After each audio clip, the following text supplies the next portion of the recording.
마가복음 12장 28절에서 34절의 말씀입니다. 서기관 중 한 사람이 그들이 변론하는 것을 듣고 예수께서 잘 대답하신 줄을 알고 나와 묻되 모든 계명 중에 첫째가 무엇이니까? 예수께서 대답하시되 첫째는 이것이니 이스라엘아 들으라. 주 곧 우리 하나님은 유일한 주시라. 내 마음을 다하고 목숨을 다하고 뜻을 다하고 힘을 다하여 주 너의 하나님을 사랑하라 하신 것이요. 둘째는 이것이니 내 이웃을 내 자신과 같이 사랑하라 하신 것이라. 이보다 더 큰 계명이 없느니라. 서기관이 이르되 선생님이여 옳소이다. 하나님은 한 분이시요 그 외에 다른 이가 없다 하신 말씀이 참이니이다. 또 마음을 다하고 지혜를 다하고 힘을 다하여 하나님을 사랑하는 것과 또 이웃을 자기 자신과 같이 사랑하는 것이 전체로 드리는 모든 번제물과 기타 제물보다 나으니이다. 같이 합니다. 예수께서 그가 지혜 있게 대답함을 보시고 이르시되 내가 하나님의 나라에서 멀지 않도다 하시니 그 후에 감히 묻는 자가 없더라. 아멘. 고난주간 화요일에 예수님은 많은 질문을 받고 또 많은 설교를 하십니다. 대제사장의 그러한 권위의 문제, 그리고 바리새인과 헤롯 당의 그 세금 문제, 사두개인들의 부활 문제. 오늘 본문에도 보면은 어떤 한 서기관이 예수님께 와서 질문을 하나 던지는데, 서기관은 전공이 법입니다. 자기 전공 따라서 질문을 하는데, 계명 중에 어떤 계명이 가장 큰 계명입니까? 계명, 법에 대한 질문을 합니다. 우리가 서기관 그러면은 이거 뭐 별로인 것으로 그렇게 생각하지만은 이스라엘에서 서기관의 위치는 굉장히 중요하고 큰 그러한 위치입니다. 서기관은 이 하나님의 말씀 율법을 복사하거나 아니면은 연구하고 가르치는 그런 사람입니다. 왕정시대 이스라엘 왕정시대 때는 이 서기관들이 국가의 중요 문서를 기록하고 정리하고 보관하는 일을 했습니다. 그러다가 이제 바빌론 포로기 때는 이 서기관들이 이 포로 가운데서도 율법을 전문으로 연구하기 시작합니다. 율법 외에 각종 여러 가지 전성들이 있거든요. 전성들, 구전으로 내려오는 여러 가지 전성들, 이러한 전성들에 맞는 것이 있고 틀린 것이 있고 이런 거 구별하는 것, 그리고 재판에 관련된 여러 가지 법규들, 이런 것들을 만들어내고 또 연구합니다. 나중에 서기관으로서 나름대로 인정을 받으면은 보조교사가 되고 40세가 되었어야 비로소 정교사로 불려집니다. 이스라엘에서 20살이 되면은 군대에 갈 수 있습니다. 그리고 30세가 되어서 레위인은 성막에 봉사할 수 있습니다. 서기관은 정식 교사, 서기관은 몇 세가 되어야 되느냐? 40세가 되어야 됩니다. 그만큼 이 학문적으로나 여러 가지 모든 면에서 어느 정도 완숙 단계에 있는 사람, 이런 사람을 뽑아서 서기관으로 세웁니다. 정식 서기관이 된 사람은 이 법에도 박학다식할 뿐만 아니라 여러 전성들을 해석하고 또 비슷한 사례들, 유권 해석, 우리가 판사들 보면은 똑같은 사안인데 엉뚱한 이렇게 결과가 나올 때가 있거든요. 어떤 법이라든지 전성을 해석을 하고 또 여러 가지 종교적인 규약을 만들어내는 그러한 재판관의 위치가 바로 서기관입니다. 신약 시대 때 예수님께서 율법 교사들을 많이 책망을 하셨거든요. 이 율법 교사가 바로 서기관입니다. 주로 바리새파 사람들이 여기에 속했고, 그리고 공회의 핵심 인물들이 바로 이 서기관들입니다. 예수님의 책망을 이 서기관들이 많이 받았는데, 그 이유는 뭐냐면은 이 서기관의 권력, 여러분 판사들 참 이렇게 우리 보통 사람은 법원에 잘 갈 일이 없잖아요. 제가 법원에 경찰서에도 제가 몇 번을 갔다 왔는데 그보다 더 많이 가본 것이 법원입니다. 법원. 애라고는 일 때문에 법원을 자꾸 들락날락 그랬어요.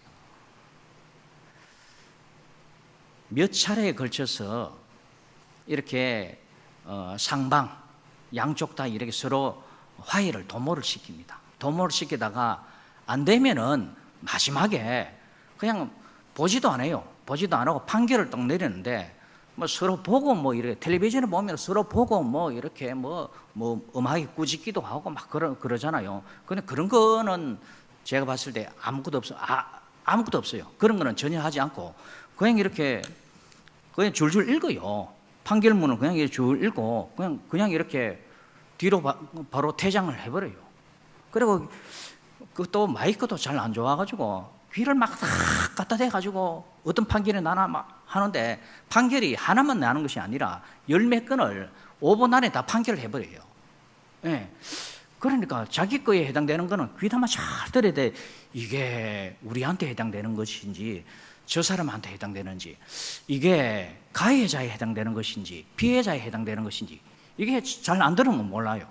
또 우리가 법적인 용어를 잘 모르기 때문에, 이명박 대통령이 그랬잖아요. 자기가 이게 제일 처음 재판받을 때 자기가 잘못했는지 다른 사람이 잘못했는지 용어를 몰라가지고 굉장히 힘들었다고. 이 서기관들이 바로 재판하는 역할을 합니다. 재판하는 역할을 하다 보니까 외식에 많이 빠져요. 외식에 빠지고 또 백성들을 그릇되게 지도를 합니다. 자, 이런 막강한 위치가 바로 서기관들, 재판관들 위치인데, 이 서기관이 이제 예수님께 와서 질문을 하나 하는데, 다른 사람들 바리새인과 헤롯 당원 그리고 또 사두개인들은 어떤 의도를 가지고 질문을 했지만은 이 사람은 정말 순수한 의도로 질문을 합니다. 그 질문 내용이 뭐냐면은, 자, 28절에 보면은 서기관 중 한 사람이 그들이 변론하는 것을 듣고, 자, 어떤 변론이냐면은 바로 예수님께서 사두개인들과 함께 부활 때에 한 여자를 두고 누구의 아내가 되리까, 여기에 대한 변론하는 것을 들었습니다. 듣고 이 서기관이 예수께서 잘 대답하신 줄을 알고 나와 묻되, 모든 계명 중에 첫째가 무엇이니까? 모든 계명 중에 첫째가 무엇입니까? 첫째 계명이 무엇입니까? 이 질문을 합니다. 이 서기관은 법에 정통합니다. 법에 정통하. 예? 여러분, 사시 합격했다 그러면은 얼마나 대단합니까? 그죠? 사법고시 합격했다 그러면 대단하죠. 예? 변호사, 판사, 검사, 예? 참 대단한데, 이 서기관이 법을 몰라서 그랬겠냐? 아마 여러 가지 이유가 있었을 겁니다. 구약에는 율법이 많이 있습니다. 유대인들에게는 10계명을 포함해서 613가지 율법이 있습니다. 하라, 하지 마라 다 합치면은 613가지, 성경에 613가지 율법이 있습니다. 그리고 이 미시나라고 하는 구전 율법이 있습니다. 구전도로 내려오는 율법, 성경은 아니지만은 성경의 율법 외에 구전도로 내려오는 것, 어떻게 보면은 여러 가지 사례에 대한 유권 해석, 자, 이런 거 미시나라고 하는데, 이런 법이 있습니다. 이 많은 법 가운데 어느 것이 가장 큰 법인지, 이게 방금 이 서기관의 고민뿐만이 아니었습니다. 이때까지 역사가 내려오면서 많은 이 서기관들의 끝없는 논쟁이 바로 이거였습니다. 제일 큰 율법이 뭐냐? 제일 큰 계명이 뭐였느냐? 이걸 가지고 늘 논쟁을 벌였습니다. 자, 우리가 성경을 보다 보면은 어떤 데는 계명이 나오기도 하고, 어떤 데는 율법이 나오기도 하고, 어떤 데는 율례가 나오기도 하고, 어떤 데는 규례가 나오기도 하고 막 그렇습니다. 그러면 대충 이게 율법이다, 법이다라고는 알고 있지만은 구체적으로 잘 몰라요. 자, 율법을 크게 세 가지로 나눌 수가 있습니다. 먼저는 십계명. 십계명은 모든 법의 이 뿌리에 해당되는 거예요. 예. 가장 기초 원리가 되는 법, 모법에 해당되는 것. 쉬운 예로 우리나라로 치면은 헌법에 해당되는 것이 바로 십계명이다. 율례가 또 있습니다. 율례는 뭐냐면은 십계명이 있는데, 헌법, 모법이 있는데, 이 십계명을 좀 더 보충해 주는 그러한 법이 율례입니다. 율례라기도 하고, 어떤 경우에는 오늘날 말로는 법규다 또는 규정이다 이러는 겁니다. 자, 헌법이 있습니다. 십계명 헌법이 있습니다. 그 다음 헌법 십계명을 좀 보충 설명해 주는 뭐라고요? 율례가 있다. 율례가 있다. 그 다음 규례가 있습니다. 성경에 규례가 있습니다. 규례는 뭐냐면은 이 율례에, 자, 십계명, 그 다음 율례에다가 이 율례, 법을 지키지 않으면은 이런 벌을 받는다. 심판을 추가한 것이 뭐냐? 그게 규례입니다. 규례. 자, 이런 성경 읽을 때, 규례가 딱 나오면은, 이런 뜻이구나. 십계명, 헌법, 모법이 있습니다. 이걸 설명해 주는 율례가 있습니다. 이 율례, 헌법, 십계명대로 또 율례대로 하지 않으면은 이런 페널이 주어진다. 이게 규례입니다. 성경에 이렇게 다 나옵니다. 자, 출애굽기 20장에 보면은 20장 8절에 보면은 안식일을 기억하여 거룩히 지키라. 몇 번째 계명입니까? 네 번째 계명입니다. 그죠? 네 번째. 요거는 계명이에요. 계명인데 출애굽기 35장 3절에 보면은 이 안식일에 대해서 좀 여러 가지 설명해 주는 그 가운데 하나가 뭐냐면은 안식일에는 너희의 모든 처소에서 불도 피우지 말지니라. 옛날에 성냥 있었습니까? 없었습니다. 가스라이트 있었습니까? 없었습니다. 그럼 어떻게 해야 됩니까? 막 이렇게 원시인들처럼 나무 짝대기 가지고 막 손으로 막 비비고 막 그럽니다. 비비고 그러면은 불이 겨우 이렇게 붙어가지고 불을 꺼뜨리면 안 되는데 집안에서 누가 불을 꺼뜨려 버렸습니다. 그러면은 출애굽기 35장 3절에는 안식일에는 너희의 모든 처소에서 불도 피우지 말지. 지금처럼 가스라이트 켜고 가스레인지 불 켜고 이런 손가락 하나 움직이는 차원이 아니라 노동이었습니다. 노동. 그러다 보니까 어떻게 됩니까? 자, 안식일에 대해서 옳게 못 지키는 그런 경우들이 많이 발생합니다. 자, 안식일에 대해서 좀 더 어떻게 보면은 추가해서 보충 설명해 주는 거. 이게 뭐냐? 율례다. 자, 그러다가 31장 14절 15절에 보면은 안식일을 지키지 않는 자는 어떻게 한다고요? 죽이라 이랬습니다.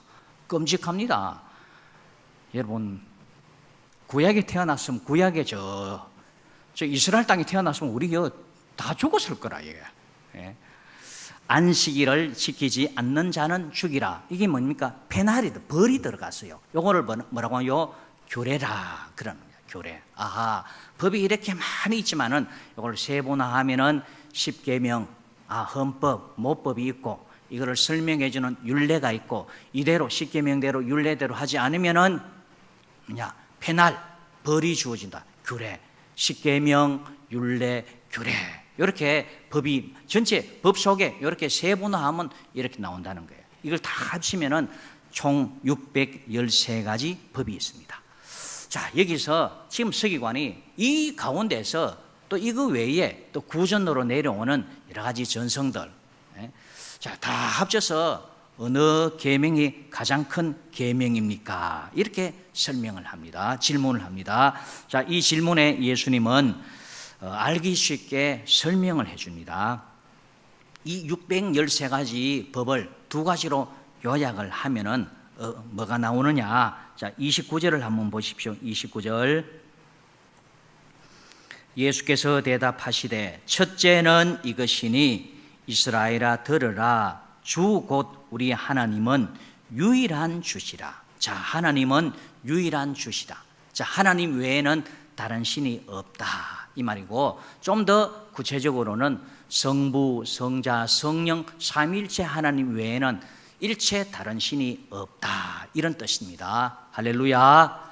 뭐 신기한 게 나타나고 뭐가 나타나고 뭐 빛과 번쩍한 게 나타난다 하더라도 그거는 다 피조물이고, 데살로니가 후서에도 보십시오. 이 사단도 기적도 일으키고 병도 낫게 하고 다 그런다는 거예요. 자, 진정한 하나님은 한 분밖에 안 계신다.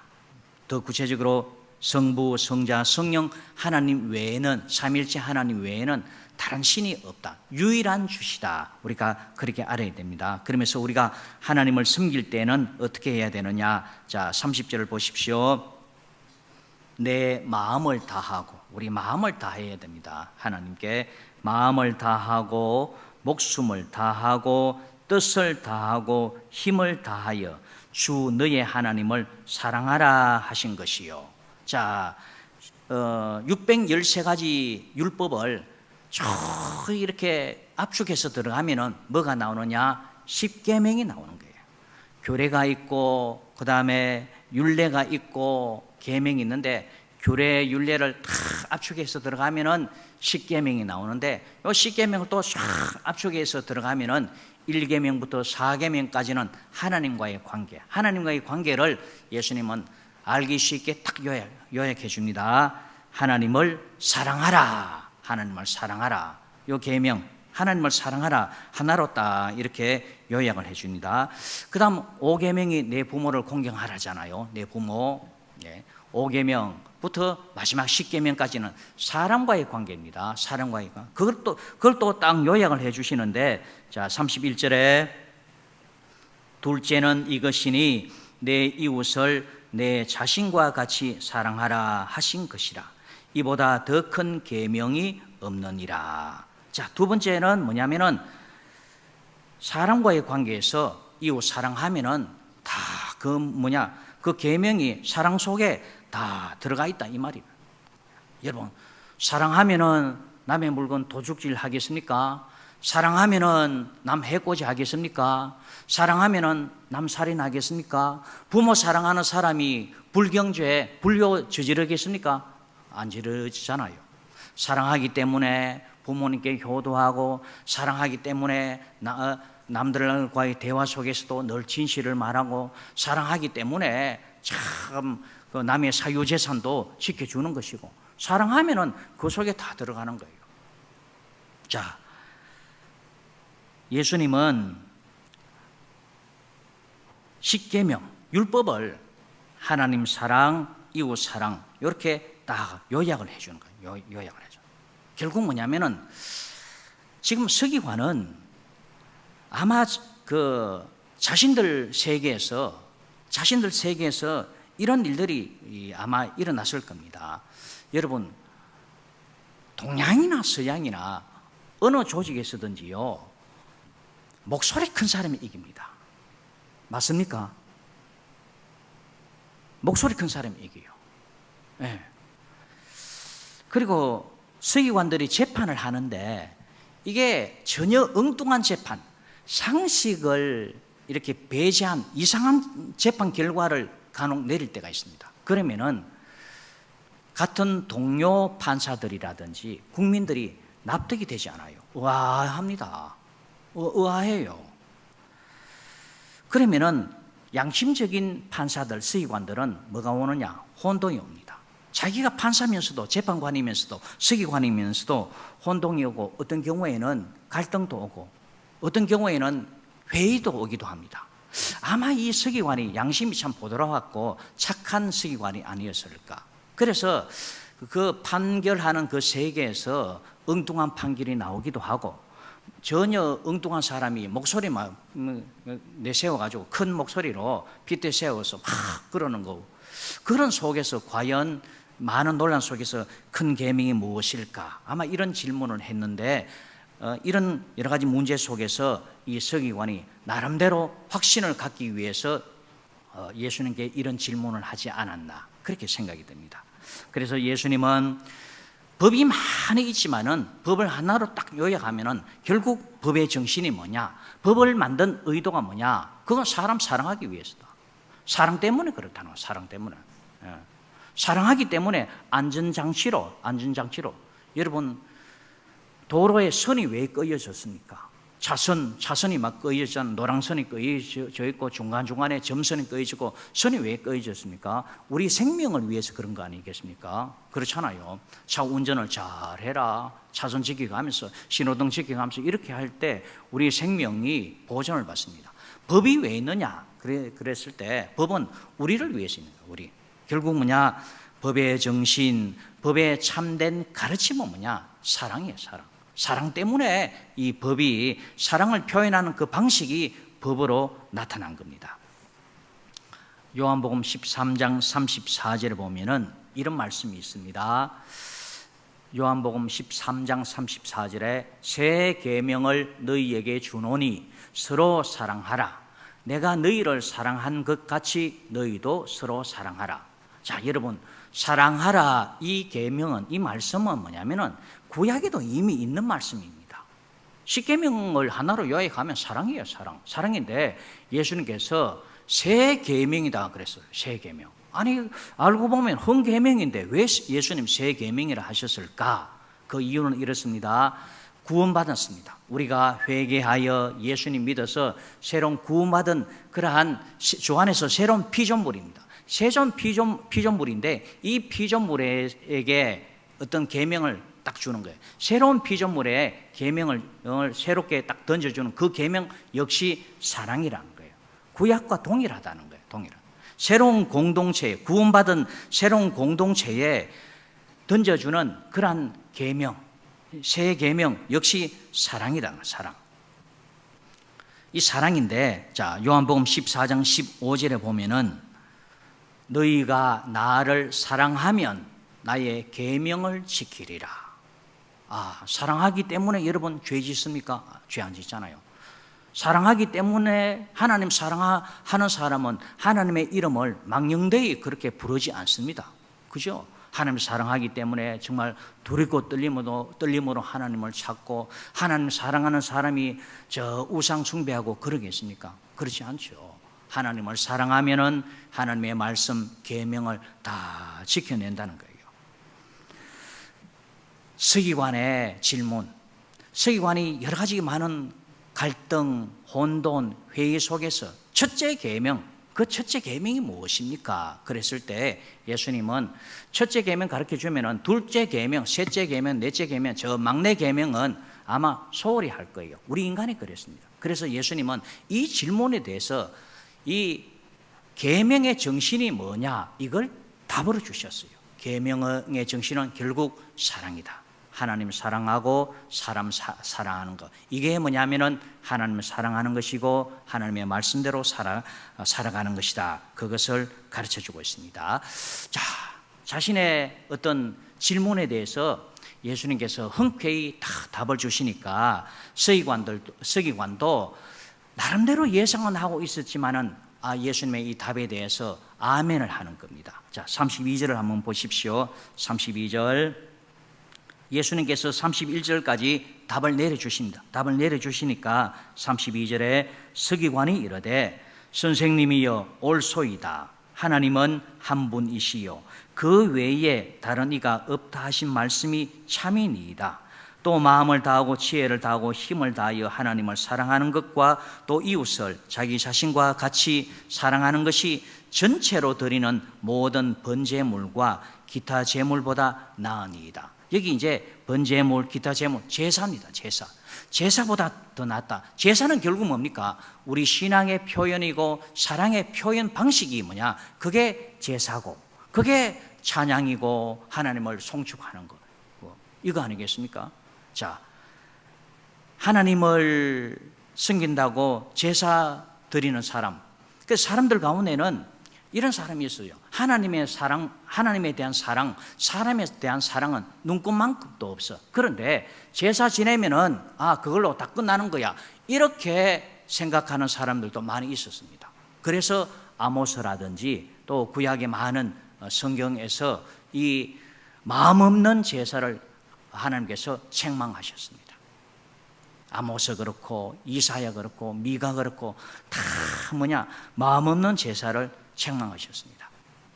자, 서기관은 예수님의 이 답변에 대해서 맞습니다, 이것이 마음에 없는 제사보다 훨씬 맞습니다, 더 낫습니다, 예수님 말씀이 맞습니다. 요즘 말로 하면은 예수님의 대답에 이 서기관이 뭐 했다고요? 아멘 했다. 맞습니다, 그렇습니다, 이렇게 대답을 합니다.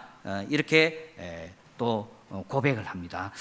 그러니까 예수님께서 그걸로 끝내는 것이 아니라, 자 34절에 보면은